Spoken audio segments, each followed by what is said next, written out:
Hi, it's Jeff Chalmers here from discoverdouble-bass.com, which is the home of online learning for double bass players. If you're a jazz bassist, classical, bluegrass, country, whatever, we're there to help you on your journey. And we also have an incredible series of interviews with many of the world's most exciting and innovative artists. So when we found out that the 2023 ISB convention was happening in beautiful Ann Arbor, Michigan, we had to come and meet some of these wonderful players. So we're putting a series of questions to them. And today's question for the bassists of the ISB is, when you get up on a morning, you have some time with your instrument, what's the first thing that you play?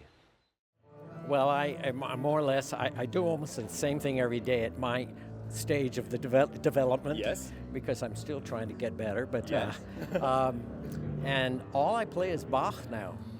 That's it. That's it. So I pick up the bass and I start playing Bach. Oh, wonderful. The suites, and I memorize them. So I look out the window at my garden and the view and the birds and animals, and I play, and one with nature. Which is your favorite suite? Which is your favorite? Oh my gosh, I'm kind of in love with 5.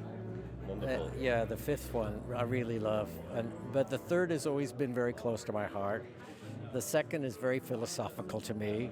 The 1st is more joyous than the other, so I like to, if I am in the mood, I do that one. And then I'm transcribing other things like the flute sonata. I really like that, so I've transcribed that. So I've been memorizing it and practicing that too. So it sounds like a wonderful way to start the day. I do long tones. I grab my bow, because usually it's in the morning. Like the first thing, you make the coffee, poke the button on the coffee machine, and then I just sit there and just play some long tones and breathe and just yes. But you're known as a jazz player. You've got such a history of that. Do you think all bass players should be also learning with the bow, or it's not just for classical bass players? Or well, I think there's so much that the bow can give. It even if I decide not to play in a concert with the bow, I mean the thing that the bow gives is that the vibrations are already starting in the instrument, so it opens up the sound of the instrument. In doing exercises with the bow, it really lets you know if your pitch is on or not. It lets you know if your tone is on or not. It gives you that sustain. Like for me, when I'm singing and playing, it gives me ways to work with that, where I can sing various things over just to get my ears in tune with myself. Nice. And with the singing and playing. So I mean, I use the bow in a myriad of ways that I think makes my jazz playing even stronger. So I think probably the first thing I do obviously is like tune. So I'll hit those tuning harmonics, but then I love to play like a G major pentatonic scale to try to get a sense of how the bass resonates, and because those strings, we're playing the open strings, we're playing the notes that match the open strings, so you're kind of getting a sense of like how much kind of range of output you can get. So I'll go for the low G, and then I'll work through the open strings and pentatonic scale. Do you ever play in any alternate tunings, or is it? Do you tend to keep in orchestra pitch or in solo tuning? I mean, if I'm trying a new bass, I'll just keep it in orchestra tuning. I was trying Nina's bass that she bought recently, and it had a Wolf, so we were trying to 415 just to see if that would if the Wolf was still there. Maybe we'd tune it for something like that, but I'll just make sure the bass is in tune and then get comfortable with it. Yeah, exactly. Usually when I pick up my bass, I play an open string and I listen to it, and I listen to all the overtones that come off the string and the bass while it's ringing, and then I put my finger on the bass and I play one note and I listen to that and let it ring. I just try to get the sound and vibration of the sound and the overtones of the note. That's it. And then I move from there. Yeah. That's it. Cool. That feels like a great way to start. Yeah. One note. Well, the first thing I do is I pluck with my left hand on the string. I just in block position, and I pluck all fingers together, then 3, then 2, then 1, and then I have like a system between 1, 2, 1, 3, 1, 4. And so making sure I have all the shifts between them, not shifts, but the division, the different, the different combinations, permutations, combinations, So this really warms me up, and also makes sure that I'm pressing it. I'm not pressing, but moving in the right direction, sideways and not upwards when I. Not releasing when I'm not like that. You're plucking exactly. almost. It's Yeah, a really and cool. Yeah. Keeping my fingers rounded. That's a really cool way of limbering up the left hand, because I only ever think about playing into the fingerboard and using my weight and what have you, but not limbering up that way. I think that's a really cool exercise. Yeah, the thing, if anyone wants to try it, the thing is not to. I don't care about the sound that really comes out. Just be really gentle. It's just a warm up, and it's just for the movement. And That's a power. superb tip. The first thing I play whenever I pick up the bass, I love to do long tones in front of the mirror. It's my favorite thing to do, just because it helps get me in the zone.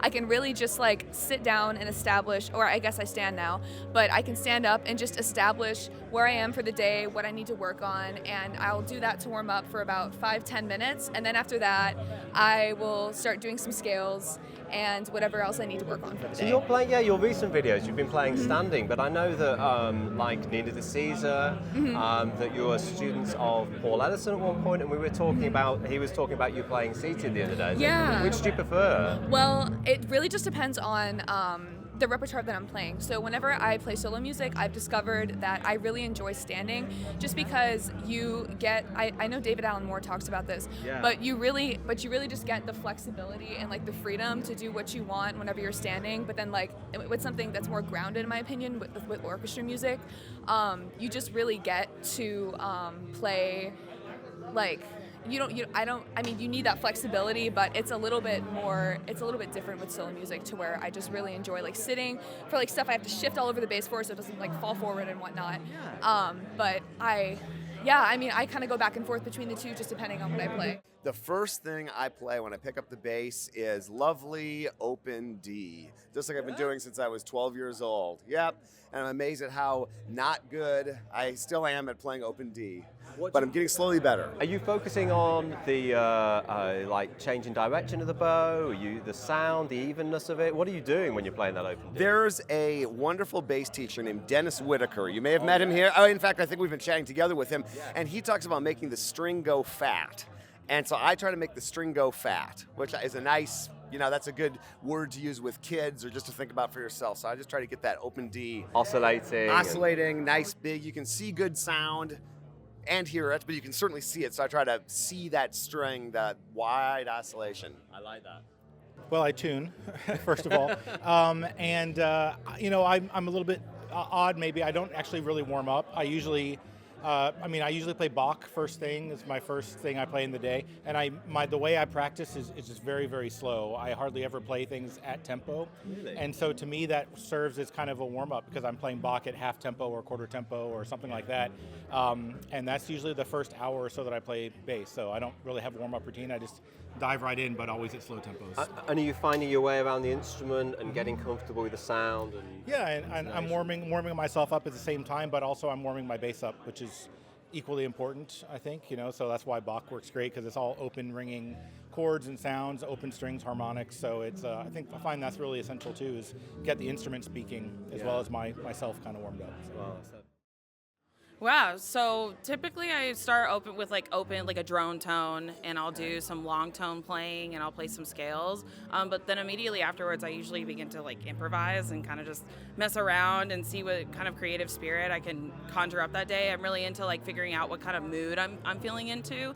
For me, bass is very meditative, but also very healing in a way, where I can kind of work through a lot of emotions, and I do that through improvisation in the very beginning of my practice. Awesome. I remember I had a great teacher called Gary Jackson who lives in the UK, and he was saying to me about how much he loved practicing scales and just moving around the instrument and experiencing the different ways, and he spoke about it in a really similar approach, and I really enjoy practicing that way, so that's really cool. Do many of your compositional ideas come that way as well? Yeah, absolutely. My composition definitely comes from a place of improvisation and really just exploration on the bass and trying to find new sounds and new sound worlds. And there's honestly so much that you can do even without electronics, just with the bass. Yeah, well, that's so cool. First thing I'm going to do with my bass is lots of long tones on open strings. Yeah. Just kind of get recentered. With the bow? With the bow, yeah. And just kind of just see what the bass wants that day. You know, Yeah. where does the bow sound the best that day, and then I'll do some scales like. Again, still with long tones, just going up and down the neck. Yeah. I'll start like on an E string and just go through I'll cycle through the major scales, but lowest to highest kind of thing. Oh, cool. Just really slow though, just kind of lowest available note of the scale. Yep. Up to yeah. Cool. And you know, no particular fingering because I'm taking it slow. You know, I can kind of go anywhere with it, and it just kind of lets me know what the bass wants from me that day. You know, like where is it going to sound the best? Do you kind of work through different scales? Is it systematic, or is it just what D flat's, hurting that week, so you maybe spend time with that? That's more. That's later. Yeah. Like that's not my warm up. If I'm playing a piece that it's maybe a key that I haven't been working around in lately, before I play that, before I get to that part of the practice session, then that's when I'm gonna like target that particular key center. But cool. Just to warm up, I'm just getting reacquainted. We're just getting to know each other again. I know this sounds really bizarre, and we all think about things that we should do first, but I like to do things that I like to do first. And so one of my favorite things that I play when I pick up my instrument is the bourrées from the 4th cello suite. And actually, usually what happens is I'm playing the second bourrée before I do the first one. So I just start in with those double stops, and it reminds my fingers what's going on and gets the bow speed going. Another one that I really love to play early in the day, early in my warm-up session, is Francois Rabat's Cyril. Okay. It just wakes up the strings, makes you feel like Superwoman. Yeah. And you're I wonder if just slightly off topic, you could speak a little bit about your relationship with Francois and his teachings and his music. It feels like he's a big presence in your life. I just wondered if that might be something I could ask you, what he means to you and the effect he's had perhaps on your playing and teaching. Well, the very first time I met Francois was right after I finished graduate school. And so I had spent all of this time experiencing mostly self-judgment, and meeting Francois coincided with a time where I was completely free of that. There were no more grades. Yes. I was out in the real world, and Francois happened to say things to me like, you are reaching 10% of your ability. You have so much further to go. You can do anything. And I felt it, and it was, I've had so much support from all of my teachers, and they've all been so supportive, but the inspirational message that Francois gave me, and the ease with which he plays the bass, it was a really important time in my life to get to know myself, away from school. I feel that it would be hard to find another person who's perhaps influenced as many people musically and emotionally, and he's just such an incredible man and incredible person, such an inspiration. So that's really cool. Well, in the tradition of my classical bass studies, I usually start with an open D string and just get in the zone, get in tune with the instrument, listen to the sound that I'm getting, opening my arm up, and like that. I mean, I remember practicing for 2 or 3 years when I was in Cologne. I would start every day with about 20 to 30 minutes of open D string. Really? Yeah, and because it's such a complex thing. If you're working on your sound, you're working on your bow strokes, and and I just love continuing that tradition, and it still helps me get in tune with my instrument. I mean, pretty much every day I go through this because I play every day. So that's one important thing, to not let any days, if you can avoid it, don't let any days go by without 7 playing. days a week? Yeah, 7 days a week. I mean, I've been doing this for almost 25 years, and I've only missed a few days.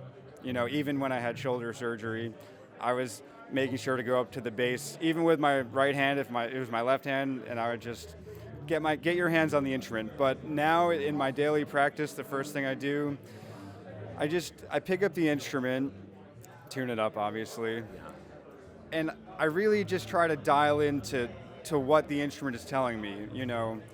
what am I feeling in my left hand, what am I feeling in my right hand. I'll just play open strings a little bit, you know, get things sounding consistent and smooth. And then just to wake the muscles up in the left hand, I'll just do some things in half position. You know, I'll play an open G string, put down the first finger to A flat, second finger to A. You know, you can use your third finger if you're doing the Rabat thing. But, you know, just to become acquainted, you know, very simple and slow things. And sometimes with a metronome, like as low as, you know, quarter note equals 50 or 60. Wow, really? So, yeah. Settle in. So starting slow, and just making sure to breathe, because breathing is so important, because if we're choked up in here, our playing is going to be choked up too. Do you find that you, I know a lot of the times when I see people play, that often will breathe in on the offbeat and then kind of hold their breath on the downbeat. It's I don't know, it's interesting, the breathing thing, because I think it's so subconscious that you probably don't even realize it's happening a lot of the time. I mean, I think just to piggyback off of what you just said, I'd say to encourage to not breathe rhythmically, you know, just to breathe through things. Like the breath and rhythm should be disconnected, I think. You know, because if I'm playing something really notey, and if my breath is not continuous and smooth, and I'm playing 8th note, 16th note lines, I max out. You know, where my breath stops is where my line stops, right? That's really interesting. Awesome. Yeah, I do have a really quick, simple warm-up that I learned actually from Eddie Daniels, this great jazz clarinet player, where he talked about how we learn to play fast notes by learning how to play one note. Okay. And learning how to play the beginning, the middle, and the end of one note.